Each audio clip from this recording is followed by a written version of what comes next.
الحمد لله وحده والصلاة والسلام على من لا نبي بعده. اللهم صل على سيدنا مولانا محمد وعلى آل سيدنا مولانا محمد كما صليت على إبراهيم وعلى آل إبراهيم إنك حميد مجيد. أما بعد فأعوذ بالله من الشيطان الرجيم. بسم الله الرحمن الرحيم. ولنبلونكم بشيء من الخوف والجوع ونقص من الأموال والأنفس والثمرات وبشر الصابرين. وقال الله سبحانه وتعالى فبما رحمة من الله لنت لهم ولو كنت فظا غليظ القلب لانفضوا من حولك فاعف عنهم واستغفر لهم وشاورهم في الأمر فإذا عزمت فتوكل على الله إن الله يحب المتوكلين. میرے محترم دوستو، بزرگوں، عزیزو، انبیاء علیہ السلام والا کام لے کر چلنے کے لیے اطلاعات سے گزرنا سورج کے طلوع ہونے سے زیادہ یقینی ہے.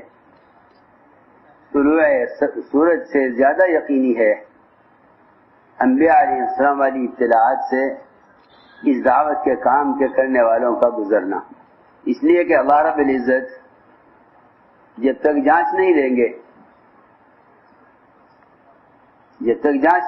گے اس وقت تک قبول نہیں فرمائیں گے. جب تک جانچ نہیں لیں گے اس وقت تک قبول نہیں فرمائیں گے. قبولیت کے لیے جانچ اور امتحان بہت ضروری ہے.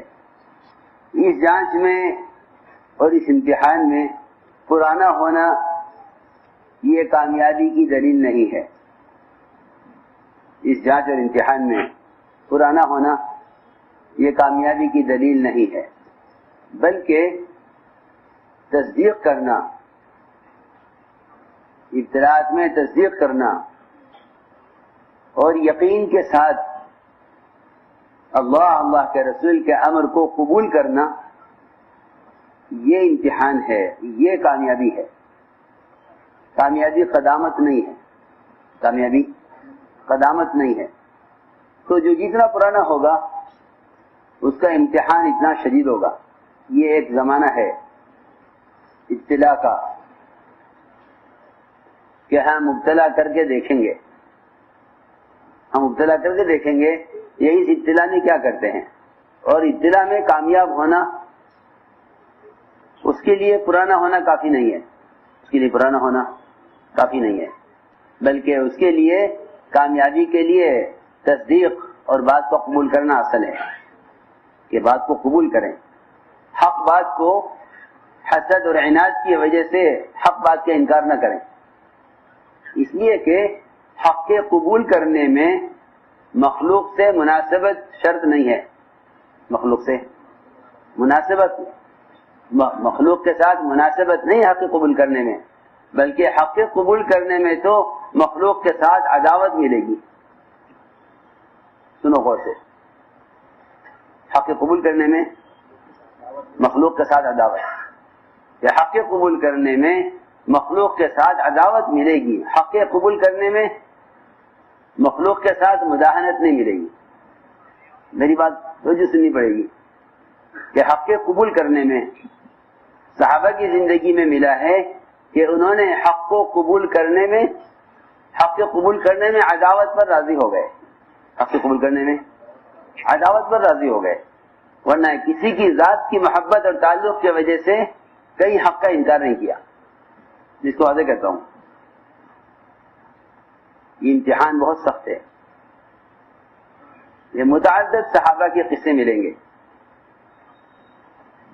کہ جب حق کے مقابلے میں باپ آیا، حق کے مقابلے میں بھائی آیا، حق کے مقابلے میں ماں آئی، حق کے مقابلے میں قبیلہ آیا، حق کے مقابلے میں پوری قوم آئی. اور صحابہ نے کیا کیا کہ نہیں، حکم اللہ کے رسول کا ہے. وہ بیچارے تنہا بھی ہو گئے، پوری قوم نے چھوڑ دیا، پوری قوم نے چھوڑ دیا، مگر انہوں نے حق کے ساتھ نہیں چھوڑا. میں اس کو نازل کر رہا ہوں. عبد الرحمن یہ فرمایا کرتے تھے ابو بکر رضی اللہ عنہ کے بارے میں کہ کئی موقع ایسے ہوئے کہ آپ میرے سامنے آئے مگر میں نے باپ سمجھ کے چھوڑ دیا کہ باپ پہ کیا تلوار اٹھاؤں، باپ پر کیا تلوار اٹھاؤں.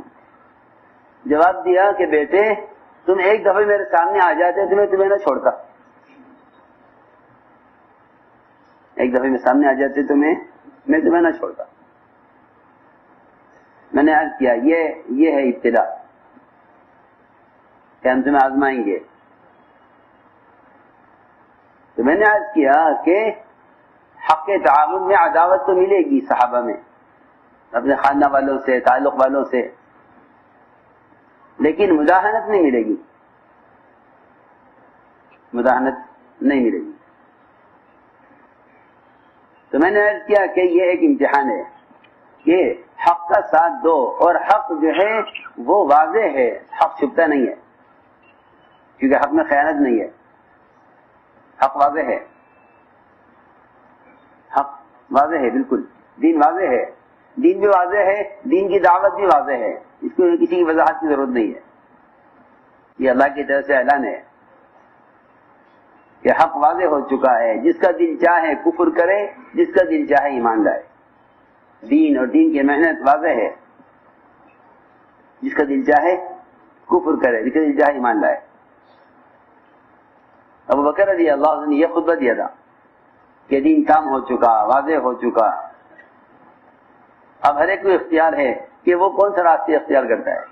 تو میں نے عرض کیا کہ امتحان ہے سخت،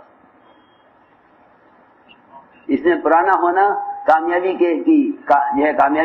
کا سبب نہیں ہے، بلکہ اس میں تصدیق کرنا اور حق کو قبول کرنا، کہ حق بات کو قبول کر لو، چاہے وہ کسی کی طرف سے ہو۔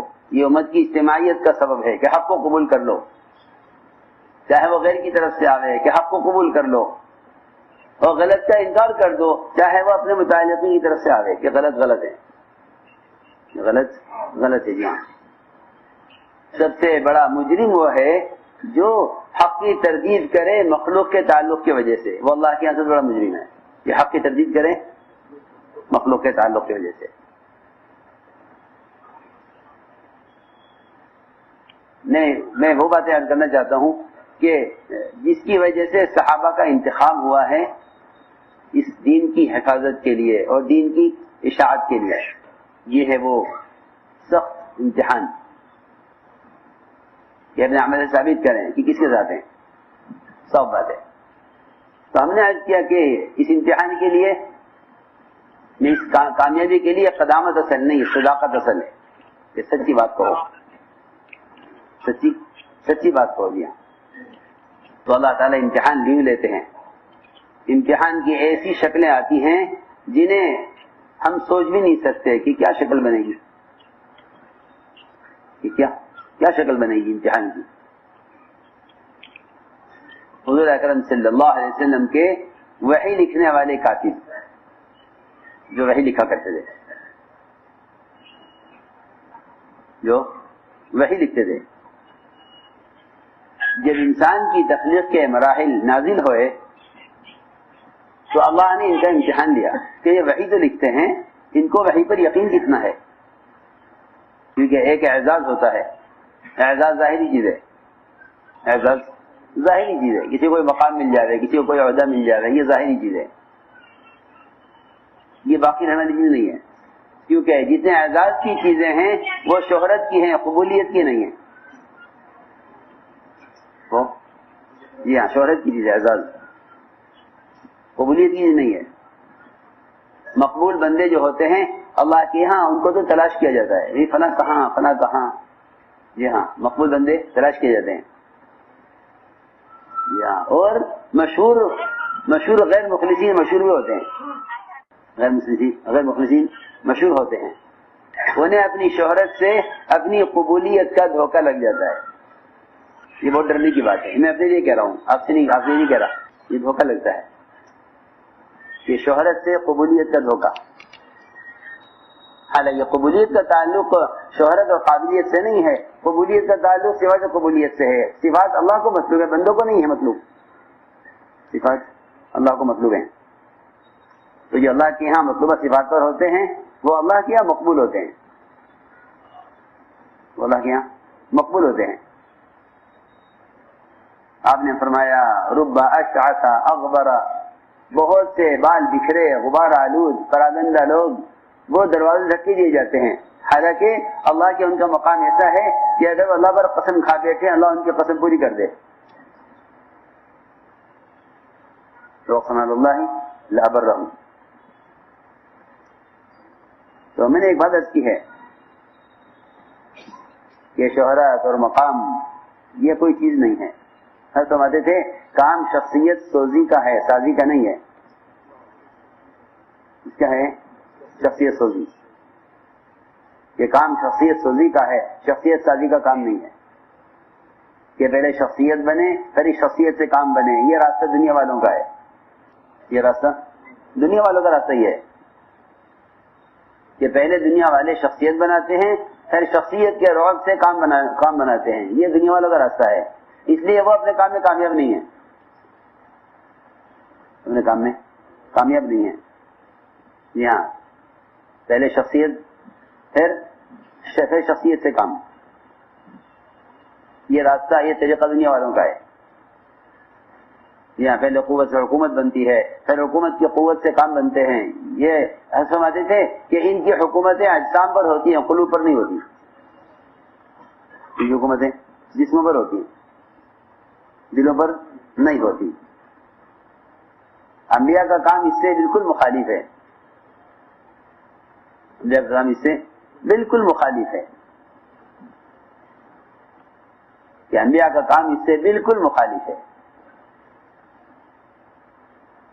تو ہم نے عرض کیا کہ سخت امتحان ہوتا ہے. یہ کاتب الوحی تھے، بڑے مشہور. جب آپ پر وحی آتی آپ ان کو بلاتے اور یہ آپ کی وحی لکھا کرتے تھے. تو انسان کی تخلیق کے مراحل کی آیتیں نازل ہوئیں. ہم نے انسان کو کیسے پیدا کیا، اس کو کیا بنایا، پھر کیا بنایا، پھر کیا بنایا. تو اللہ تعالیٰ نے ان کا امتحان لیا کہ ان کو اس وحی پر کتنا یقین ہے.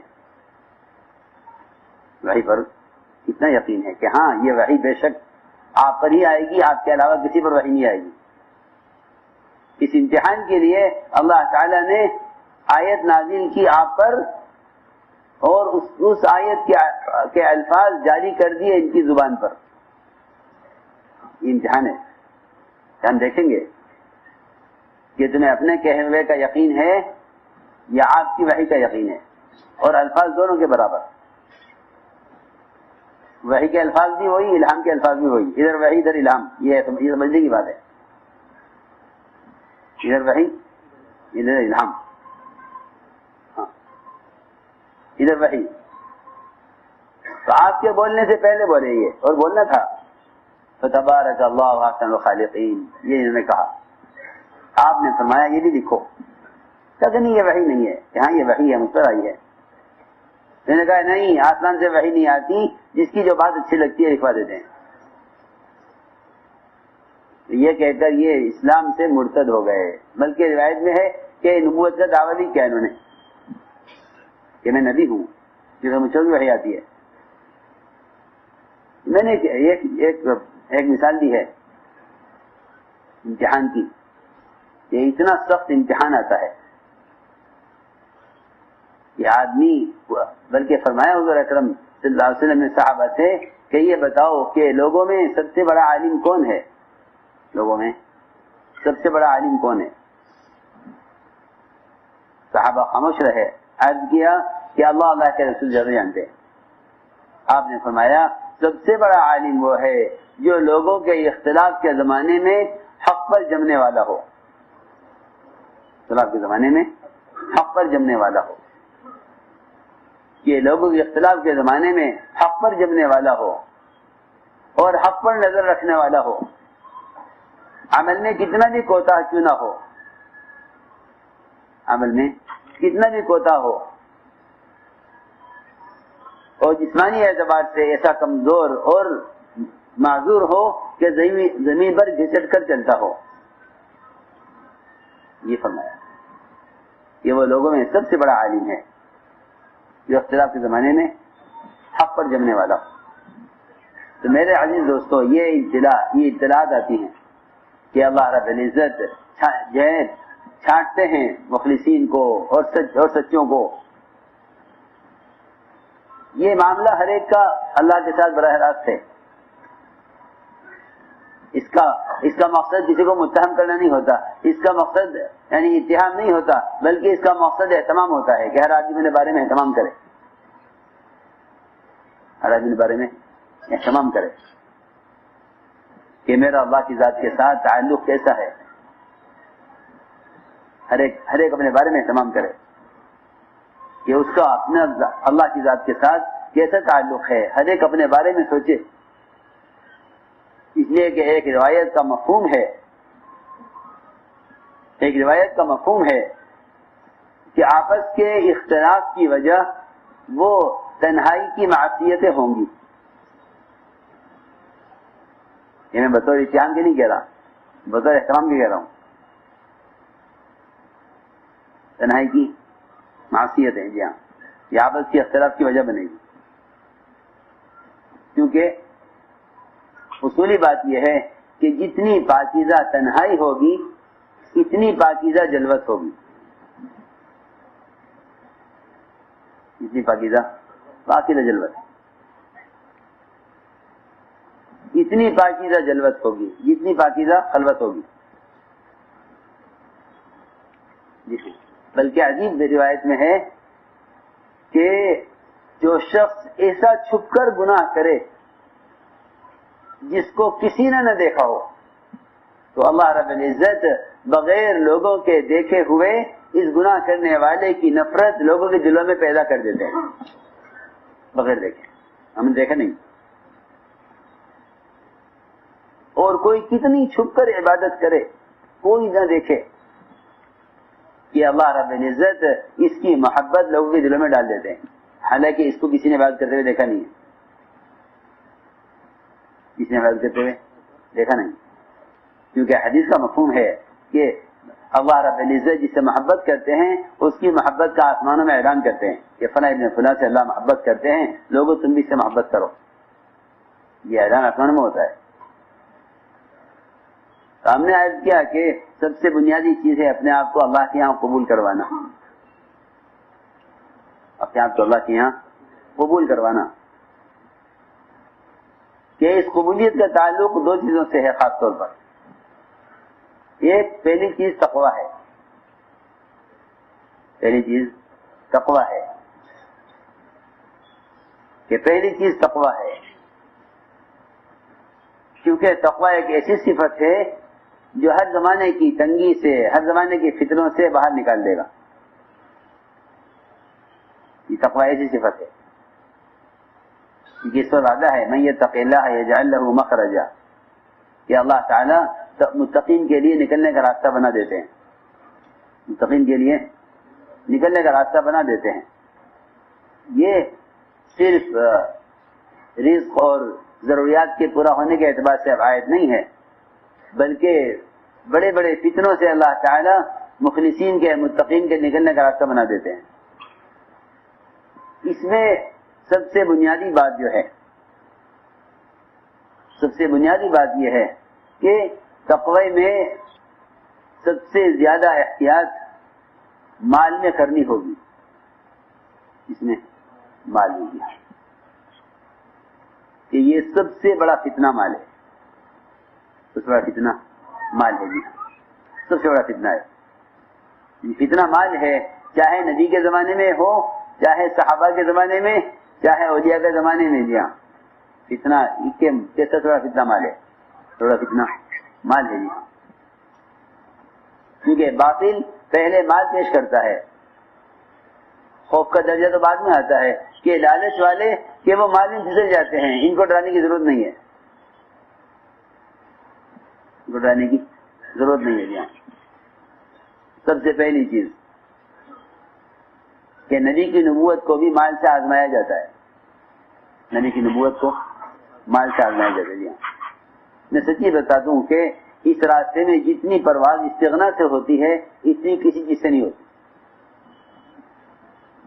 اس راستے میں اتنی پرواز استغنا سے ہوتی ہے، جی اتنی کسی چیز سے نہیں ہوتی. کہ اس راستے میں جتنی پرواز اور بلندی استغنا سے ہوتی ہے اتنی اور کسی چیز سے نہیں ہوتی.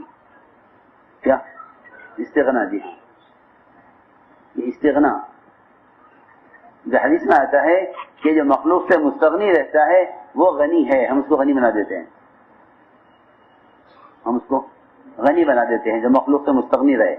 تو اس راستے میں ترقی کے لیے بنیادی چیز استغنا ہے، کیونکہ میں نے عرض کیا کہ نبی کی نبوت کو مال سے آزمایا جاتا ہے. یہ نبی ہیں یا بادشاہ ہیں؟ تو بادشاہ باوجود بادشاہ ہونے کے فقیر ہوتے ہیں کیونکہ انہیں مال کی طلب ہے، اور انبیاء باوجود فقر کے غنی ہوتے ہیں. انبیاء فقر کے ساتھ غنی ہوتے ہیں. جی ہاں، جی ہاں. دیکھو کہ آپ کا فقر اور آپ کی سخاوت، آپ کا فقر اور آپ کی سخاوت. جی ہاں، کہ آپ رمضان میں تیز آندھیوں سے زیادہ سخی ہو جاتے تھے. جی ہاں، حالانکہ آپ کی بیوی کے پاس کہ وہ افطار کرنے کے لیے انتظام نہیں رہا، سارے درہم وہ تقسیم کر دیے. فقر بھی ہے اور سخاوت بھی ہے کہ آپ رمضان میں تیز آندھیوں سے زیادہ سخی ہو جاتے. یہ عجیب بات ہے. تو میں نے عرض کیا کہ استغنا یہ انبیاء کی اصل شان ہے. کیا استغنا؟ جی ہاں. نہیں، چھوٹی سی بات یاد آ گئی. یہاں ایک صاحب آئے، انہوں نے مفتی العابدین صاحب رحمۃ اللہ علیہ سے کہا کہ میں یہاں مقیمین کو ہدیہ دینا چاہتا ہوں. اس صاحب نے کہا کہ بھائی دیکھو یہ مولانا صاحب بیٹھے ہیں نا، یہ ہمارے باپ ہیں، یہ ہمارے باپ ہیں، اور باپ کی اجازت کے بغیر اولاد کچھ لے نہیں سکتی. ان سے پوچھ لو، اگر اجازت دے دیں گے تو ہم لے لیں گے. انہوں نے جا کے حضرت سے کہا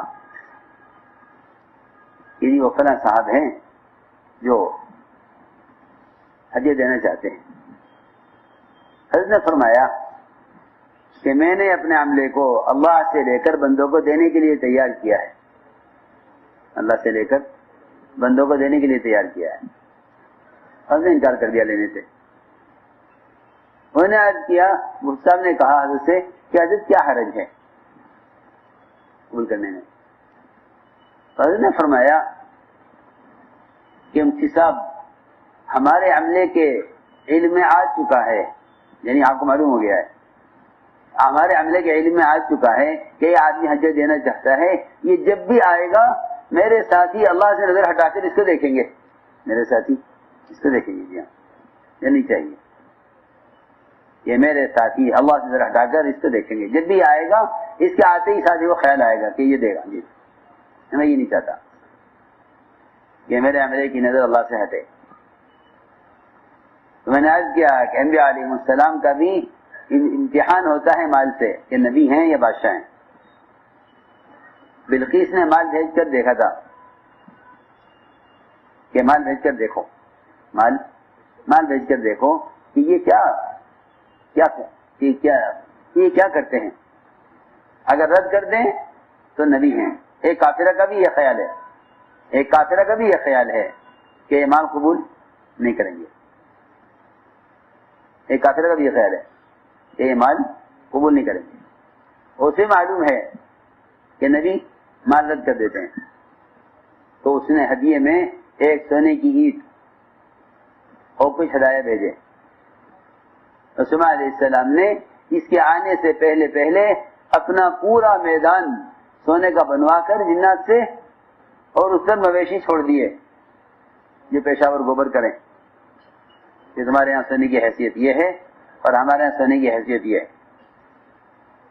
جی ہاں، تم تو ہم مرعوب کرنے کے لیے سونے کی اینٹ بھیج رہے ہو، اور ہم بتائیں کہ ہمارے مویشی سونے پر پیشاب گوبر کرتے ہیں.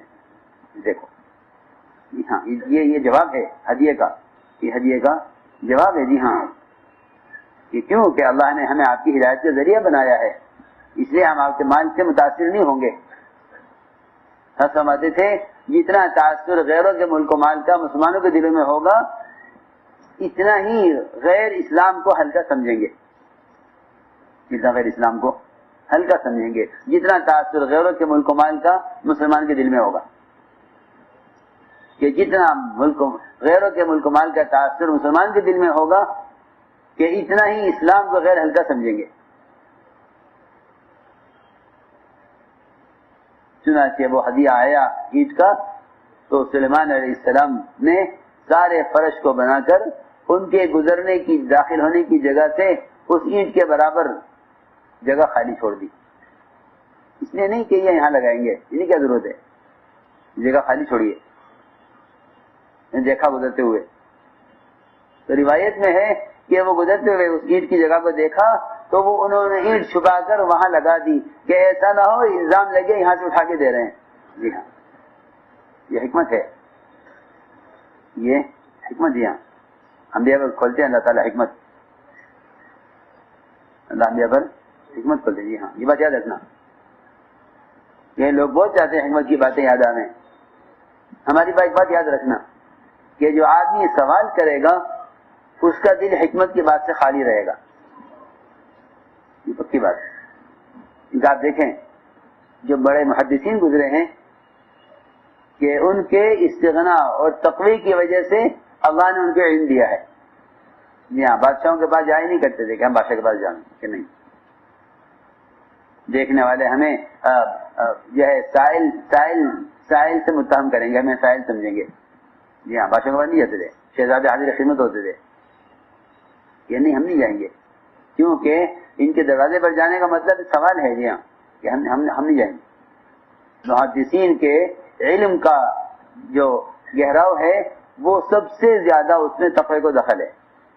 ہاں، بزرگ بات کر رہا ہوں. یہ ہمارے درمیان جتنے فتنے پیدا ہوں گے وہ صرف مال کی بنیاد پر ہوں گے. یہ باطل مال پیش کرے گا، اور یہ بات یاد رکھنا کہ باطل مال براہ راست پیش نہیں کرے گا. اگر براہ راست پیش کرے گا تو یہ قبول نہیں کریں گے. کہ باطل مال ایسے راستے سے پیش کرے گا کہ تم کہو گے یہ تو مدد کا راستہ ہے، یہ راستہ مدد کا ہے کہ ادھر تو قبول کر لیا جائے. سنو، باطل کو معلوم ہے کہ ان کو مال براہ راست مال پیش مت کرنا. ہم ایک ملک میں تھے، وہاں کے ساتھی نے کہا کہ ہمیں زمین مل رہی ہے، بہت بڑی زمین ہے، اور ایک آدمی خوشی دے رہا ہے کہ یہاں مرکز بناؤ. تو ہم نے کہا کہ سمجھتے تھے کہ میں تو ہر مسجد کو مرکز بنانا چاہتا ہوں، تم زمین خرید کے مرکز نہ بناؤ، زمین خرید کے مرکز نہ بناؤ، میں تو ہر مسجد کو مرکز بنانا چاہتا ہوں. جی ہاں، خیر بعد میں قضیہ کھلا. جی ہاں، کہ اس زمین کے لوگ دعوے دار نکلے جو دینا نہیں چاہتے تھے، جن کا دین سے کوئی تعلق نہیں تھا. جن کو میں نے عرض کیا کہ بڑے بڑے فتنے ہیں اندر، کہ اندر بڑے بڑے فتنے ہیں. تو یہ کہیں کہ استغنا کے ساتھ چلو. کیسے؟ استغنا کے ساتھ. کہ کام کو مال کے لیے استعمال نہ کیا جاوے، اور کہ دین کو دنیا کے لیے استعمال نہ کیا جاوے. دین کو دنیا کے لیے استعمال نہ کیا جاوے. کہ اگر دین دنیا کے لیے استعمال ہوگا تو اللہ تعالیٰ ایسے لوگوں سے کام چھین لیں گے اور ان کو دنیا میں آخرت کا بدلہ دنیا میں دے دیں گے. یہ حدیث کا ملفوظ ہے، یہ حدیث کا ملفوظ ہے کہ ان کو ان کی آخرت دنیا میں مل جائے گی. ان کی آخرت دنیا میں مل جائے گی. اس لیے کہیں کہ نہیں، دین کے تعارف کو دنیا کے لیے استعمال مت کرو. دین کے تعارف کو دنیا کے لیے استعمال مت کرو. کہ دین کے تعارف کو دنیا کے لیے استعمال کرنا، یہ دین کو بیچنا ہے. دین کو بیچنا ہے. کہ دین کے تعارف کو دنیا کے لیے استعمال کرنا، یہ دین کو بیچنا ہے. علی رضی اللہ عنہ بازار میں گئے، کرتا چاہیے تھا. کیا چاہیے تھا؟ کرتا. پہچان لیا دکاندار نے، وہ کون نہیں پہچانے گا، امیر المومنین ہیں. کہ فرمائیے کیا چاہیے، حاضر ہے دکان. کہ نہیں ہمیں کچھ نہیں چاہیے، ہم تو یوں آ گئے تھے. جی ہاں، پہچان لیا. تو پہچان کر کیا کرے گا؟ پہچان کر رعایت کرے گا، پہچان کر رعایت کرے گا. جی ہاں، کہ مسلمانوں کے امیر کہ ان کا تعارف استعمال ہو، ایک آدمی رعایت کرے ان کے تعارف کی وجہ سے کہ نہیں یہ اس کام کے لیے مناسب نہیں ہے، یعنی ہمیں نہیں چاہیے. آگے بڑھے. ایک دکان پر اور کپڑا دیکھا لٹکا ہوا، تو وہ کپڑا پسند آ گیا. وہاں ایک بچہ بیٹھا ہوا تھا، اسے نہیں پہچانا کون ہے. پوچھا بچے سے یہ کرتا کتنے کا ہے؟ اس نے کہا جی اتنے کا ہے.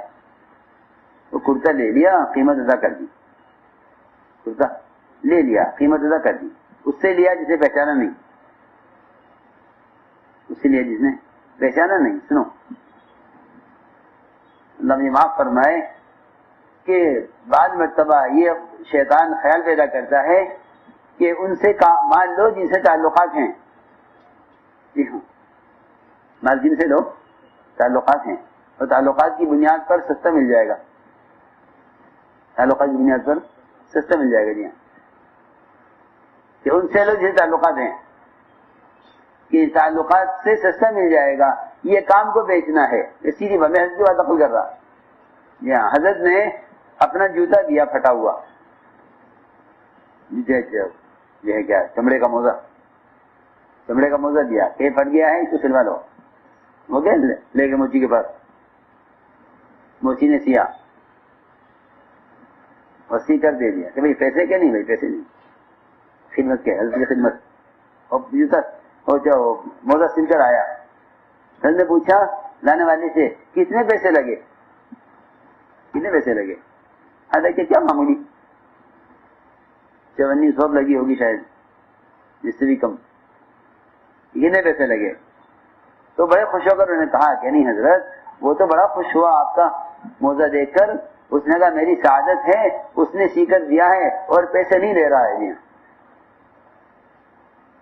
تو حضرت نے فرمایا کہ تبلیغ تو بیچ آیا، تبلیغ تو بیچ آیا، تبلیغ تو بیچ آیا. صاف فرمایا کہ تبلیغ تو بیچ کے آ گیا. ہاں، کہ تو نے ہمارا نام کیوں لیا؟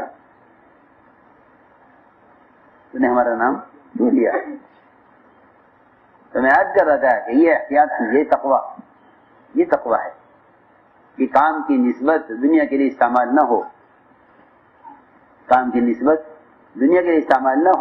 ورنہ کام سے محرومی ہو جائے گی. صاف بات ہے بالکل. جی ہاں، کام سے محرومی ہو جائے گی کہ کام دنیا کے لیے استعمال نہ ہو. نرقع دنیانا بتمزیق دیننا فلا دیننا یبقى ولا ما نرقع. جی ہاں، کہ پیوند لگاتے ہیں، دین کا پیوند لگاتے ہیں دنیا پر، دین کو پھاڑ کر پیوند لگاتے ہیں دنیا پر. نرقع دنیانا بتمزیق دیننا، کہ اپنی دنیا کو پیوند لگاتے ہیں دین پھاڑ کر. یہاں تو نہ دین باقی رہتا ہے نہ دنیا باقی رہتی ہے. ہاں، یہ ہے بات. رضی اللہ تعالیٰ نے بچے سے کرتا لے لیا اور لے کر گھر چلے گئے. اس کے باپ نے آگے پوچھا کہ کوئی سامان بکا ہے؟ کہ ہاں اس شکل کا آدمی آیا تھا کرتا لے گیا. اس نے کہا کہ ارے وہ تو امیر المومنین تھے. وہ دوڑا ہوا گیا گھر. امیر المومنین ہمارے بچے نے قیمت غلط بتلائی ہے، آپ سے پیسے ڈبل لے لیے ہیں، اتنے کا نہیں ہے. حضرت نے فرمایا ہمارا اس سے اتنے پر معاملہ ہو چکا ہے. میں کچھ بات عرض کرنا چاہتا ہوں کہ اس کام میں استغنا سے چلو، اس کام میں استغنا سے چلو. استغنا کا مطلب یہ ہے کہ لوگوں سے مستغنی ہونے کے لیے، لوگوں سے مستغنی رہنے کے لیے اسباب اختیار کرو. جی پکی بات ہے. اسباب کے اختیار کرنا ضرورت کے لیے نہیں ہے. ضرورت تو اللہ پوری کرتے ہیں، ضرورت تو اللہ پوری کرتے ہیں. میری بات دھیان سے سننا کہ اسباب ضرورت کے لیے نہیں ہے، ضرورت تو اللہ پوری کرتے ہیں، اسباب سے ضرورتیں پوری نہیں ہوتی. آپ دیکھ لیں گے جن کے پاس اسباب نہیں ہے وہ اسباب نہ ہونے سے پریشان ہیں، جن کے پاس اسباب ہیں وہ اسباب ہونے سے پریشان ہیں. پریشانی سب کے برابر ہے، اسباب ہو یا نہ ہو. کہ اسباب ضرورت کے لیے نہیں ہیں، ضرورت تو اللہ پوری کرتے ہیں، اسباب تو استغنا کے لیے ہیں. اسباب استغنا کے لیے کہ نہیں بھائی ہمارا یہ کام ہے، ہمیں ضرورت نہیں ہے. اسباب استغنا کے لیے. جی کہ اسباب استغنا کے لیے ہے. اسباب کی اختیار کرنے اس لیے ضروری ہے کہ سوال کرنا حرام ہے. سوال کرنا حرام ہے. سوال کرنا حرام ہے. جی ہاں، کہ اسباب کی اہمیت اس لیے ہے کہ سوال کرنا حرام ہے. تو میں نے عرض کیا کہ دعوت کی نسبت بہت اونچی نسبت ہے. یہ اس حقیر دنیا کے لیے استعمال ہو یہ ممکن نہیں ہے. یہ ممکن نہیں ہے. جی ہاں، عمر رضی اللہ تعالی عنہ اجتماعی مال سے اور اس دعوت کی نسبت کو اپنی ذات کے لیے، اپنی دنیا کے لیے استعمال کرنے سے کتنی احتیاط کرتے تھے. تقوی کا مطلب یہ ہے کہ ہمیں تقوی آئے. تقوی کا مطلب یہ ہے کہ کمال احتیاط. حضرت عمر بیمار ہو گئے. اور طبیب نے شہد تجویز کیا کہ آپ شہد استعمال کریں. کیا شہد استعمال کریں؟ کہیں شہد ملا نہیں اور بیت المال میں شہد رکھا ہوا تھا. تو جمع کیا مسلمانوں کو حضرت عمر نے. وہ جمع کر کے یہ فرمایا کہ مجھے حکیم نے شہد کھانے کے لیے کہا ہے اور شہد بیت المال میں ہے. اگر تم سب مسلمانوں کی اجازت ہو تو میں استعمال کر سکتا ہوں، ورنہ میرے لیے اس کا استعمال کرنا حرام ہے. اس کا استعمال حرام ہے. روایت میں چنانچہ اجازت ہے مسلمان کہ مومنین حضرت سے اجازت ہے کہ آپ شہد استعمال کریں. اتنی احتیاط. پھر یہ کہ ہمارا کام تو نہیں استعمال ہو گیا. اپنے بچوں سے کہتے تھے، بچوں سے کہتے کمایا کرو. بچوں سے کہتے تھے کماؤ. جی ہاں، حضرت عمر بیٹھے ہوئے تھے، ایک چھوٹا سا بچہ گزرتا ہوا نظر آیا. پوچھا حضرت عمر نے یہ اتنا کمزور بچہ کس کا ہے، چلا نہیں جا رہا اس سے. تو موقع ملا بچوں کو بولنے کا. کہا ایک بیٹے نے کہ آپ کا ہی تو پوتا ہے، اتنا کمزور کیوں ہے؟ کہ کمزور اس لیے ہے مومنین کہ جتنا مال آتا ہے آپ دوسرے پہ خرچ کر دیتے ہیں، گھر والوں کو دیتے نہیں ہیں، اس لیے یہ کمزور ہے. یہ وجہ بتائی کہ آپ سارا مال خرچ کر دیتے ہیں دوسروں پر، اس لیے کمزور ہے. یہ حضرت عمر کا جواب سنو. حضرت عمر نے فرمایا کہ دیکھو سن لو سب. اپنی اولاد سے کہا کہ دیکھو تم سن لو، یہ مال جو آ رہا ہے یہ تو مسلمانوں کا مال ہے. یہ تو مسلمانوں کا مال ہے. تمہیں چاہیے کہ اپنے بچوں کی ضرورت کو کما کر پورا کرو. بچوں کی ضرورت کو کما کر یہ کماؤ، کما کر بچوں کی ضرورت پوری کرو. یہ مال تو مسلمانوں کا ہے. یہ جواب دیا. تو عبداللہ بن عمر نے تجارت کی. پھر حضرت عمر کے کہنے پر اب تجارت کیا کریں کہ بہترین تجارت سمجھ میں آئی اونٹوں کی کہ سستے اونٹ خریدیں، چراگاہ میں ڈالیں اور جب موٹے ہو جائیں، فربا ہو جائیں تو ان کو نفع سے لا کر بیچیں بازار میں. اور کیا کریں گے؟ اور کیا کریں گے؟ یہ کیا. عبداللہ بن عمر رضی اللہ عنہ نے اونٹ خریدے، سستے اونٹ خریدے کمزور، پھر ان کو چراگاہ میں ڈالا. جو فربا ہو گئے، جو اونٹ فربا ہو گئے تو ان کو بازار میں لے کر آئے. حضرت عمر بازار میں موجود تھے. حضرت عمر نے پوچھا کہ یہ اتنے عمدہ اونٹ کس کے ہیں؟ اتنے عمدہ اونٹ کس کے ہیں؟ اتنے فربا، اتنے صحت مند، اور واہ واہ واہ واہ کہتے رہے بار بار. جی ہاں، یہ فرما دیکھ کر بخین بخین واہ واہ کتنے عمدہ اونٹ ہیں، کس کے ہیں یہ اونٹ؟ تو دیر میں دوڑتے ہوئے آئے، ہمیں نہیں، یہ اونٹ میرے ہیں. میں نے بیٹے تمہارے اونٹوں کا وزن اور تمہارے اونٹوں کی صحت باقی تمام مہاجر انصار کے اونٹوں سے زیادہ اچھی ہے. میرا خیال یہ ہے کہ میری نسبت سے تمہارے اونٹوں کا خیال زیادہ کیا گیا ہوگا، اس لیے اپنا جو جتنے کے اونٹ تمہیں خریدے تھے وہ پیسے لے لو اور نفع بیت المال میں جمع کرا دو. تم اپنے اونٹوں کی قیمت لے لو اور نفع،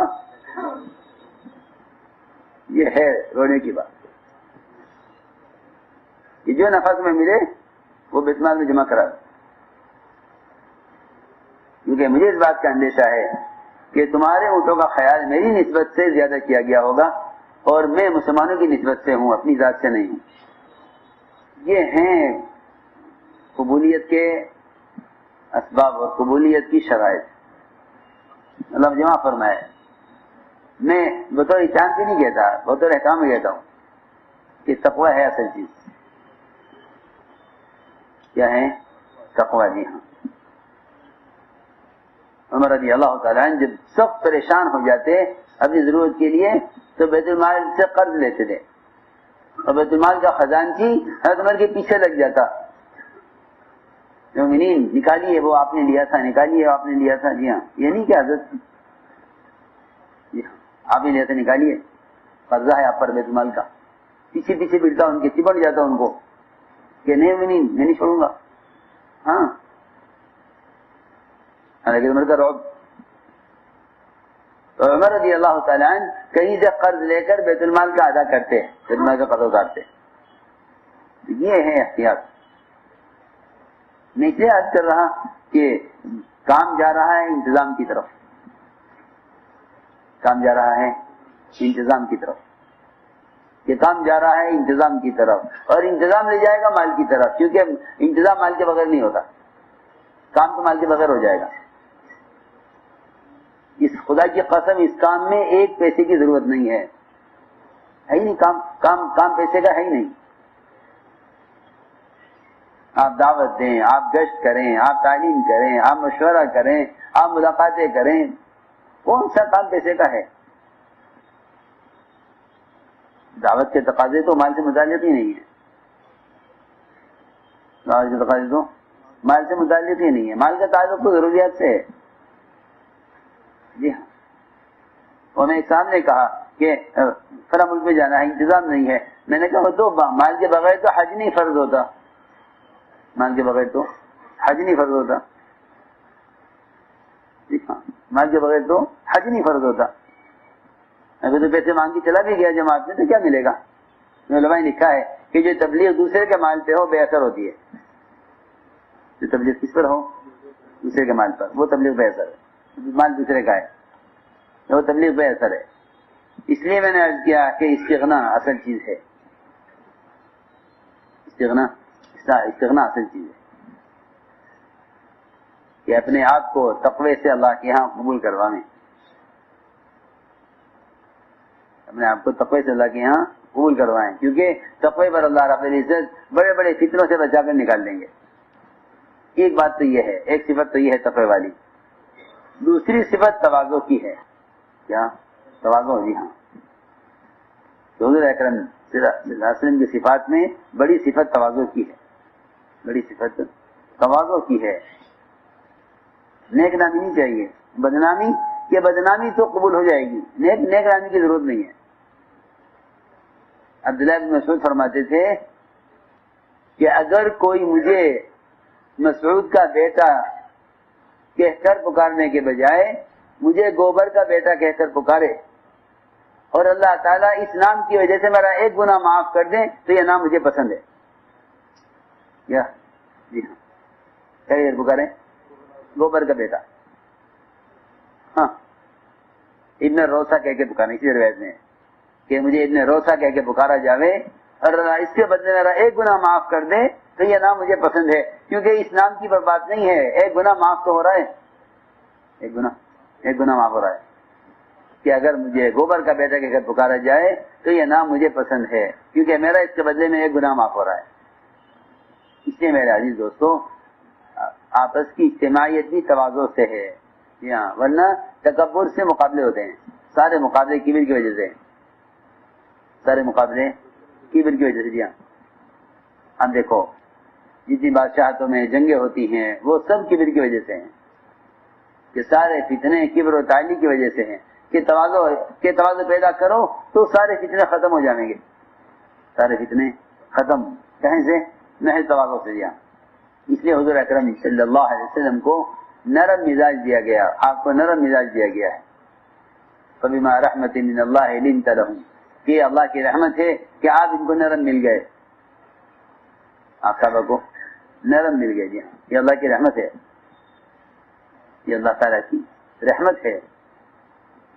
تو ہمیں چاہیے کہ رحمت بن کر چلیں، کیا بن کر؟ رحمت بن کر، کیا رحمت بن کر چلیں، لوگوں کے لیے مشکلات نہ پیدا کریں،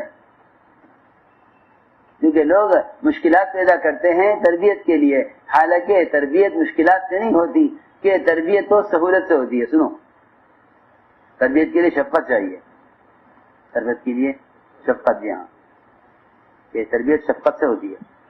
آپ کی مسجد میں ایک آدمی نے پیشاب کیا تو صحابہ دوڑے روکنے کے لیے، تو آپ نے پہلا عمل شفقت کا کیا کہ نہیں، اس کو پیشاب پورا کرنے دو، اس کو پیشاب پورا کرنے دو۔ اس نے اطمینان سے مسجد میں پیشاب کیا اور پورا پیشاب کیا، یہ فارغ ہوا تو آپ نے صحابہ سے فرمایا کہ ایک ڈول پانی کا یہاں بہا دو۔ اس لیے ہمارے یہاں کسی کی بے اصولی اور غلطی پر کوئی ہنگامہ احتجاج نہیں ہونا چاہیے، یہ نبوت کا طریقہ نہیں ہے، یہ نبوت کا طریقہ نہیں ہے کہ اس کا ذکر تذکرے ہوں، کسی کے بے اصولی پر کی اشاعت کی جاوے، اس کی تو کوئی گنجائش ہی نہیں ہے، کیونکہ زنا کرنے والا ہلکا ہے زنا کی خبر کرنے والے سے، زنا کرنے والا ہلکا ہے اس کے مقابلے میں، زنا کی خبر کرنے والے کے مقابلے میں۔ جی ہاں، صاف بات ہے کہ زنا کی خبر کرے کہ اس کا گناہ زنا سے کہیں زیادہ بڑا ہے، اور بڑا اس لیے ہے کہ زنا تو معاف ہو جائے گا اور غیبت معاف نہیں ہوگی، زنا معاف ہو جائے گا، غیبت معاف نہیں ہوگی، کہ زنا معاف ہو جائے گا، غیبت معاف نہیں ہوگی۔ اس لیے کہ اپنے ماحول کو ستھرا رکھو، کہ ماحول کو ستھرا رکھنے کے لیے سب سے بنیادی شرط یہ ہے، ماحول کو صاف رکھنے کے لیے بنیادی شرط یہ ہے کہ مسلمان کے عیب کو چھپایا جائے، مسلمان کے عیب کو چھپایا جائے۔ جی ہاں، کہ جب بڑا بننے کا شوق ہوتا ہے نا، تو ایک دوسرے کے عیوب کو ظاہر کرتے ہیں تاکہ یہ عیب ظاہر ہو کر چھوٹا ہو جائے، ہم بڑے ہو جائیں۔ جی ہاں، یہ اصل مقصد ہوتا ہے، اصل مقصد یہ ہوتا ہے کہ مسلمان کے عیب کو چھپاؤ تاکہ ماحول ستھرا رہے، مسلمان کے عیب کو چھپاؤ تاکہ ماحول ستھرا رہے۔ جی ہاں، صاف ماحول رکھو، کہ اپنے ماحول کو صاف رکھو، اپنے ماحول کو صاف رکھو اور اپنے ساتھیوں کو معتمد بناؤ، ساتھیوں کو معتمد بناؤ۔ جی ہاں، اعتماد، یہ کام اعتماد سے لیا جاتا ہے۔ اپنی دکان کے ملازم سے بھی آپ جو کام لیں گے اعتماد کی بنیاد پر لیں گے، اعتماد نہیں ہے تو آپ کام نہیں لیں گے۔ جی ہاں، اپنے ساتھیوں کو معتمد بناؤ، ساتھیوں کو معتمد بناؤ۔ سنو، جب حسد آ جاتا ہے تو ساتھیوں کو ضائع کرنے کی فکریں ہوتی ہیں کہ ان کو ضائع کیسے کریں، ان کو ضائع کیسے کریں۔ سنو، دو دکانیں آمنے سامنے، اس کی دکان چلتی نہیں ہے، اس کی بہت چلتی ہے۔ سنو، اس کی دکان چلتی نہیں، اس کی بہت چلتی ہے، یہ کیا کریں؟ کہ اس دکاندار نے اس کے مالک سے کہا، دوسری دکان کے مالک سے، کہ بھائی تمہاری دکان تو بہت چلتی ہے مگر یہ تمہارا ملازم ہے نا، میں نے اس کو خود اپنی آنکھوں سے دیکھا ہے، آپ کو بتا رہا ہوں کہ یہ آپ کے یہاں سے مال چراتا ہے اور نقدی چراتا ہے، اور جو اس کا ایک کچا کاغذ بناتا ہے ایک پکا بناتا ہے. جی کر دی شکایت. اسے معلوم ہے کہ اس کے ہٹتے ہی اس کی دکان پر اس جیسے ملازم نہیں آ سکتا. میں کچھ کہہ رہا ہوں، اس کو ہٹاؤ کسی طرح. جی ہاں. تو اس کے مالک کے دل سے اس کا اعتماد ختم کیا. اس کے مالک کے دل سے اعتماد ختم کر دیا. اس نے چھوٹا سا کام کیا، بہت، اس کو نکالنے کے لیے نہیں کہا، اعتماد ختم کر دیا. جی ہاں. اس نے ملازم کو نکال دیا. جی جاؤ. اس کا کام ہو گیا کہ یہ دکان چلتی تھی، اب نہیں چلے گی، کیونکہ یہ جو کام یہ کر سکتا ہے وہ کوئی دوسرا نہیں کر سکتا. میں عرض کر رہا کہ ساتھیوں کو معتمد بناؤ باوجود کمزوریوں کے. جی ہاں. بچے گھر میں بہت شرارت کرتے ہیں، آنے والے مہمان کے سامنے ہر ایک اپنے بچے کی تعریف کرتا ہے. یہ پڑھ لیا، یہ پڑھ لیا، یہ پڑھ لیا. کچھ نہیں. آنے والے کے سامنے بچوں کی تعریف. جی ہاں. ہر ایک سب پریشان ہے کہ ہاں بچوں کی شکایت اجنبی لوگوں کے سامنے نہیں کرتے. کیوں کہ یہ بچے پھر کسی قابل نہیں ہوں گے. یہ اصولی بات ہے. احساس کمتری پیدا ہوگا. احساس کمتری یہ پیسے پیدا ہوگا کہ اپنے ساتھیوں کو معتمد بناؤ. ساتھیوں کو معتمد بناؤ. عمر رضی اللہ تعالیٰ عنہ کے پاس حضرت زبیر رضی اللہ عنہ داخل ہوئے. حضرت اسلم نے آنے سے روکا کہ یہ بھی نہیں آ سکتے. انہوں نے حضرت اسلم کو چانٹا مار کر دروازہ کھول لیا، اندر آ گئے. حضرت عمر نے پوچھا کیا ہوا؟ حضرت اسلم نے کہا مجھے چانٹا مار کر دروازہ کھول لیا. حضرت عمر نے عجیب بات فرمائی. حضرت عمر نے فرمایا کہ زبیر جب جنگل میں کسی جانور کو زخمی کر دیا جاتا ہے تو پھر درندے اس کو پھاڑ کھاتے ہیں کہ یہ آدمی اپنے مقام سے گر گیا، یہ جانور زخمی ہو گیا، اب باقی درندے اس کو اب یہ بھی حفاظت نہیں کر سکے گا، اپنی حفاظت نہیں کر سکے گا. اس لیے عرض کر رہا کہ ساتھیوں کو معتمد بناؤ. غلطیاں ساتھیوں سے ہوں گی، یقینی بات ہے، غلطی ساتھیوں سے ہوں گی، کہ اپنے ساتھیوں کو معتمد بناؤ اور ان کی غلط بات کی اچھی تعویل بھی کرو. ایک عام مسلمان کے فعل کی تعویل کا حکم ہے، تو ایک قربانی دیے ہوئے ساتھی کی فعل کی تعویل کتنی کرنی چاہیے؟ ایک عام مسلمان اس کے فعل کی تعویل کرو. عام سے عام آدمی کے اندر خوبی تلاش کرو. عام سے عام آدمی کے اندر خوبی تلاش کرو. حضور اکرم صلی اللہ علیہ وسلم نے اس شخص کے بارے میں اعلان کیا صحابہ میں جو اتنا برا آدمی تھا کہ عمر اس کی نماز ہاتھ سے پڑھوانا مناسب نہیں سمجھتے تھے، اتنا برا آدمی تھا. اس کے بارے میں ہم نے اعلان کیا کہ اس مرنے والے کو کسی نے کوئی عمل کرتے ہوئے دیکھا ہے؟ ایک صحابی نے عرض کیا کہ اس مرنے والے نے اللہ کے راستے میں ایک رات پہرا دیا ہے اور اس کا کوئی عمل ہم نہیں جانتے. حضور اکرم صلی اللہ علیہ وسلم نے حضرت عمر کو پیچھے ہٹایا، فرمایا عمر پیچھے ہٹ جاؤ، تمہیں لوگوں کے اعمال کے بارے میں سوال کرنے کا کوئی حق نہیں ہے. ہاں یہ سب کے لیے حکم ہے، یہ حکم سب کے لیے ہے کہ لوگوں کے اعمال کے بارے میں سوال مت کرو، لوگوں کے اعمال کے بارے میں سوال مت کرو. عمر کے عمر تمہیں اس کا کوئی حق نہیں، پیچھے ہٹو. آپ نے عمر کو ہٹایا اور آگے بڑھ کر نماز پڑھائی اور یہ فرمایا کہ جو آگ اللہ کے راستے میں پہرا دینے میں جاگی ہے وہ جہنم کی آگ نہیں دیکھے گی. جہنم کی آگ نہیں دیکھے گی. جو آگ اللہ کے راستے میں پہرا دینے میں جاگی ہے وہ جہنم کی آگ نہیں دیکھے گی. عمر پیچھے ہٹ جاؤ، تمہیں کوئی حق نہیں ہے لوگوں کے اعمال کے بارے میں سوال کرنے کا. سوال کرو فطرت کے بارے میں کہ یہ جنازہ مسلمان کا ہے یا غیر مسلم کا ہے، اس کے علاوہ کوئی سوال نہیں کر سکتے. اس کے علاوہ کوئی سوال نہیں کر سکتے. اس لیے میرے دوستوں عزیزوں، اپنے آپ کو ہمیں مزاج نبوت پر لانا ہے. اپنے آپ کو مزاج نبوت پر لانا ہے. آپس کی اجتماعیت اسی پر ہے. ورنہ اس مزاج سے ہٹیں گے تو اختلاف پیدا ہوگا، اس مزاج سے ہٹیں گے تو آپس کا اختلاف ہوگا، یہ مزاج نبوت پر ہی اجتماعیت ہوگی۔ اس لیے ساتھیوں کو چاہیے کہ ساتھیوں سے درگزر کیا کریں۔ وہ بندوں کو معاف نہیں کرے گا جو اپنے لیے اللہ سے مغفرت کا طالب نہ ہو، وہ بندوں کو معاف نہیں کرے گا جو اپنے لیے اللہ سے مغفرت کا طالب نہ ہو۔ فاعفوا واصفحوا الا تحبون ان یغفر اللہ لکم، کہ معاف کر دو، درگزر کر دو، کیا تم نہیں چاہتے کہ اللہ تمہیں معاف کر دے؟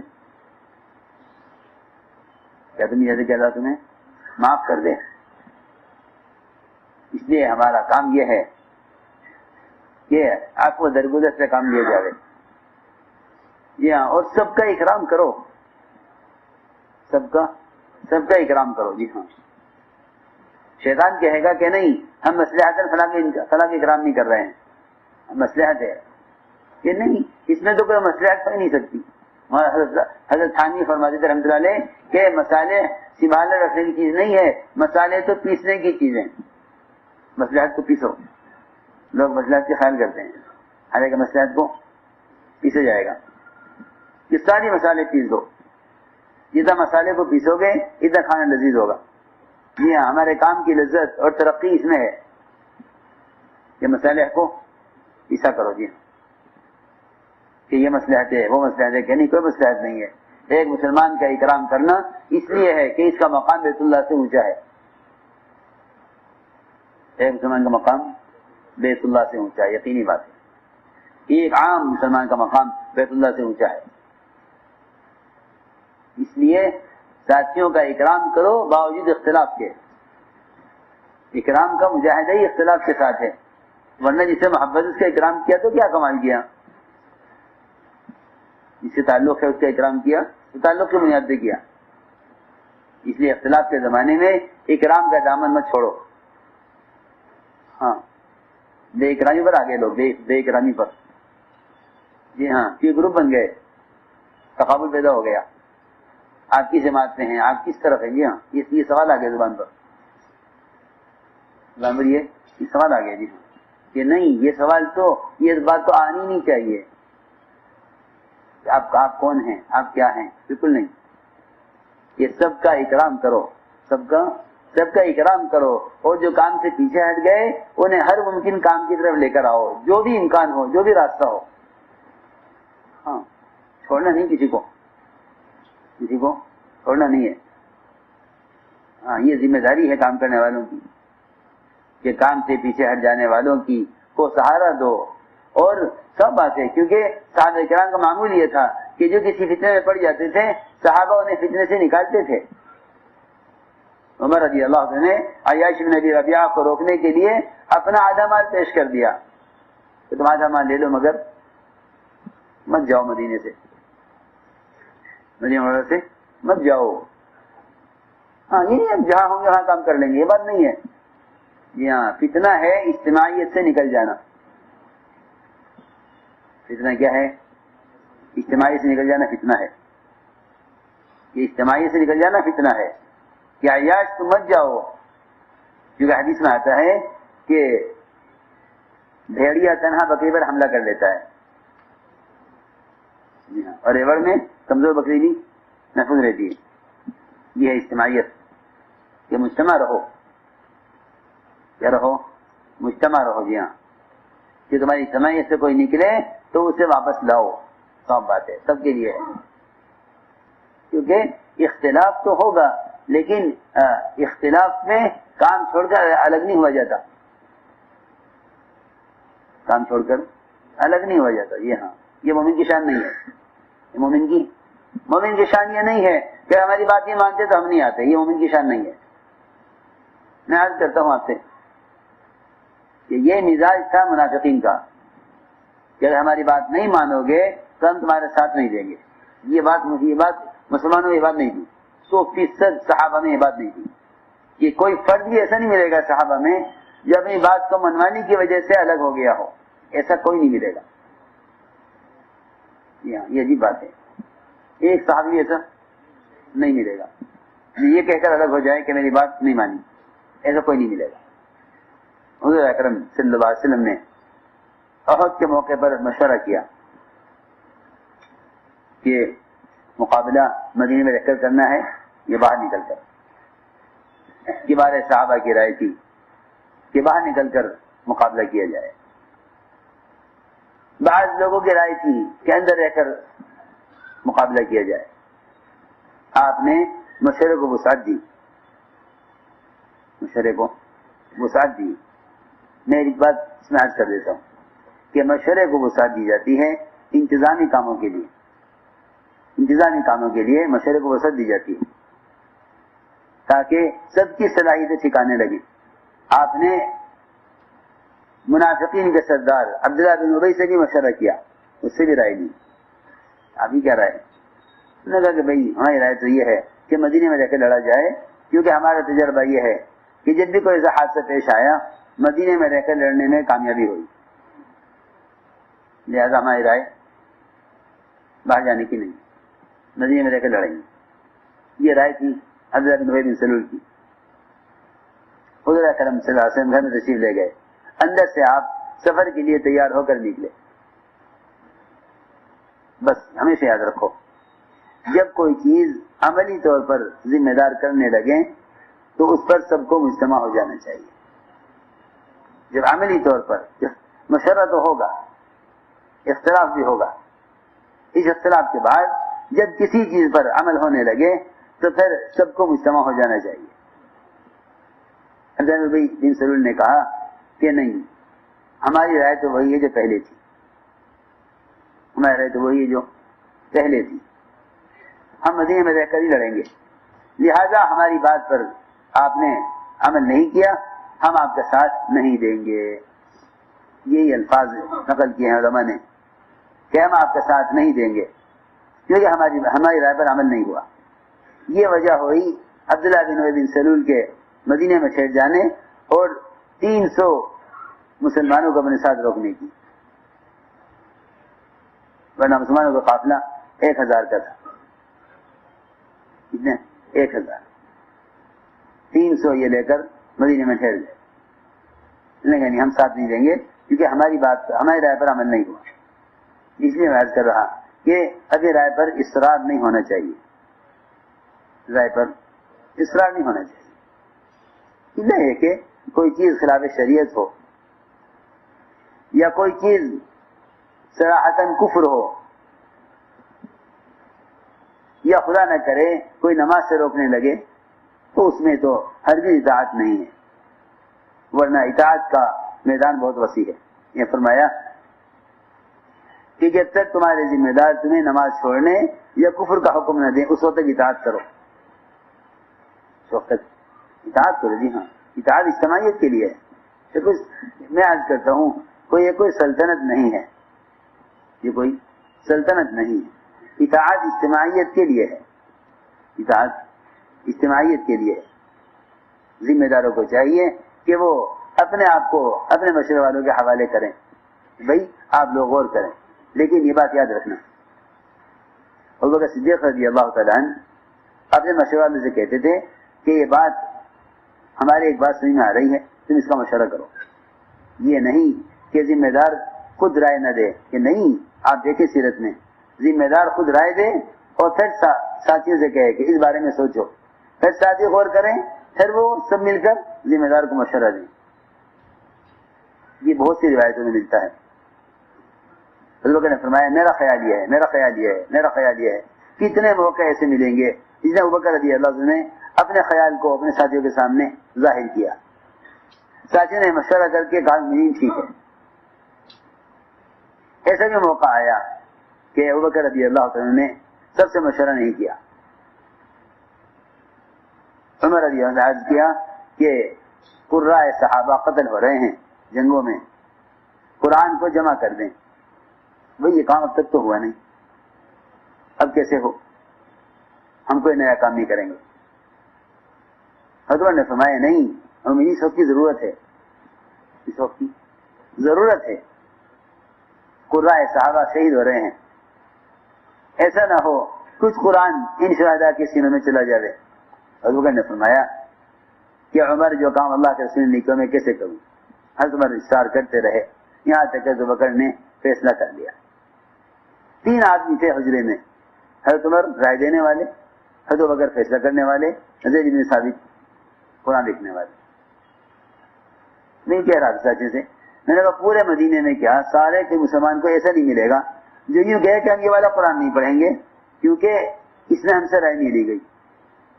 سوچ پڑ گیا میں نے کہا دیکھو ایک کام ایک چیز کی ضرورت ہوئی، اس کا فیصلہ ہوا، وہ عمل میں آ گئی. اب کوئی یہ کہے کہ نہیں ہم یہ کام نہیں کریں گے، اس بارے میں ہم سے رائے نہیں لی گئی. اس لیے میرے آج دوستوں ساتھیوں سے رائے لو، اور ساتھیوں کو چاہیے کہ رائے دیں، اور رائے کے اختلاف کے بعد جس بات کے بارے میں فیصلہ ہو جائے سب کے سب اجتماعی قوت اس عمل کی تنفیذ میں لگا دیں. یہ اجتماعیت ہے، سب اپنی قوت اس بات کی تنفیذ میں اپنی قوت صرف کریں، یہ اجتماعیت ہے. ہمارے ایسا سمجھیں کام جرے ثقیل کی طرح ہے، بھاری ہے، سب مل کر اٹھائیں گے تب نکلے گا. سب مل کر اٹھائیں، سب مل کر اٹھائیں. میں عرض کرتا ہوں بعض مرتبہ فیصلہ کوئی فیصلہ کسی کی چاہت اور رائے کے خلاف ہوتا ہے، وہ یہ سوچ کر پیچھے ہٹ جاتا ہے کہ بھئی اس بارے میں اگر ہم رائے دیں گے تو لوگ ہم سے سوال کریں گے کہ آپ نے یہ رائے کیوں دی، لہذا وہ لوگوں کی ملامت کی وجہ سے رائے دینے سے خاموش ہو جاتے ہیں. بعد میں کہتے ہیں ہماری تو رائے تھی نہیں اس کی اس طرح کرنی. یہ ساری اس طرح کی باتیں جو ہمیں ملتی ہیں اللہ معاف فرمائے یہ اور حفاظت فرمائے، اللہ حفاظت فرمائے. اس طرح کی باتیں منافقین کی ملتی ہیں. وہ کہتے تھے کہ ہم تو پہلے ہی کہہ رہے تھے کہ ایسا مت کرو، اب نقصان ہو گیا تو اب ہم سمجھتے تھے کہ جو بات حال بھی پیش آئے اس حال کو اجتماعی طور پر سنبھالو. یہ نہیں کہ اگر اچھا حال آئے تو سب مجتمع ہو جائیں، برا حال آئے تو ایک دوسرے پر ڈال دیں. حضرت فرمایا کرتے تھے کہ تم لوگ یہ چاہتے ہو کہ کوئی ناگوار چیز آوے تو میرے سر پر ڈال کر خود پیچھے ہٹ جاؤ. کام کا بوجھ اٹھانا چاہیے، کام کا بوجھ اٹھانا. وزیر کہتے ہیں کام کے بوجھ بادشاہ کے بوجھ کو اٹھانے والا. وزیر بوجھ، جی ہاں امور آئیں گے. وزیر کو وزیر اس لیے کہتے ہیں کہ وزیر کہتے ہیں بوجھ، یہ بوجھ اٹھانا. بعض مرتبہ آدمی کیا کروں نیک نامی کو باقی رکھنے، بدنامی سے بچنے کے لیے حق بات سے انکار کر دیتا ہے یا خاموش ہو جاتا ہے.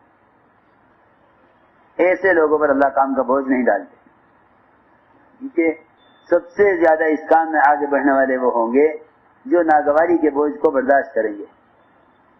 بہت سے موقع ہوتے ہیں کہ لوگ سمجھتے ہیں کہ ایسا بات تو ٹھیک ہے، آپ کی بات تو ٹھیک ہے، لیکن لوگ اس بات سے ہماری خوش نہیں ہوں گے، کیونکہ اس کی پرواہ نہیں کرنی چاہیے. یہ حدیث میں آتا ہے کہ جب بندہ کوئی عمل اللہ کو راضی کرنے کے لیے ایسا کرے جس سے ساری دنیا کی مخلوق اس سے ناراض ہو جائے تو اللہ بھی راضی ہو جاتے ہیں، مخلوق کو بھی راضی کر دیتے ہیں. اگر بندہ کوئی ایسا عمل کرے کہ جس سے ساری مخلوق راضی ہو جائے اور اللہ اس چیز سے ناراض ہوں تو اللہ تعالیٰ خود بھی ناراض ہو جاتے ہیں، ساری مخلوق کو بھی ناراض کر دیتے ہیں. یہ عجیب روایت ہے. اس لیے میں نے عرض کیا کہ بھئی اپنے مشورے میں وسعت پیدا کرو، ساتھیوں سے رائے لیا کرو.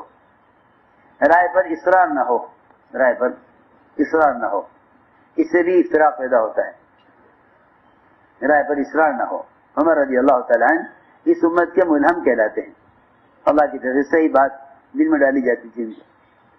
وہ فرماتے ہیں عمر رضی اللہ تعالیٰ عنہ کہ حدیبیہ کے موقع پر میں نے عمرہ کرنے پر اصرار کیا. میں ہمیشہ اس گناہ کو معاف کرانے کے لیے اعمال و صدقات کرتا رہا. عمرہ کرنے پر اصرار کیا، حالانکہ عمرہ کیسی بڑی عبادت ہے. عمرہ کرنے پر اصرار کیا میں نے، پھر میں ہمیشہ اعمال و صدقات کرتا رہا. اے اللہ میرا اس دن کا گناہ معاف کر دے کہ میں عمرہ کرنے پر اصرار کیوں کر رہا تھا. اس لیے ہم اپنی رائے پر اصرار نہ کریں، رائے پر اصرار نہ کریں، ساتھی سے رائے لیں، اور ذمہ دار کو چاہیے کہ اللہ پر بھروسہ کر کے اللہ کی طرف متوجہ ہو کر فیصلہ کرے۔ عملے کو چاہیے کہ اپنے درمیان وحدت کلمہ پیدا کریں، یا وحدت کلمہ دی، یہ بہت ضروری ہے کہ سب کی ایک بات ہونی چاہیے، سب کی ایک ہی بات، کہ سب کی ایک ہی بات ہونی چاہیے۔ جتنی وحدت کلمہ ہوگی اتنی ہی اللہ کی طرف سے نصرت ہوگی۔ یہ دو چیزیں ہیں اہم،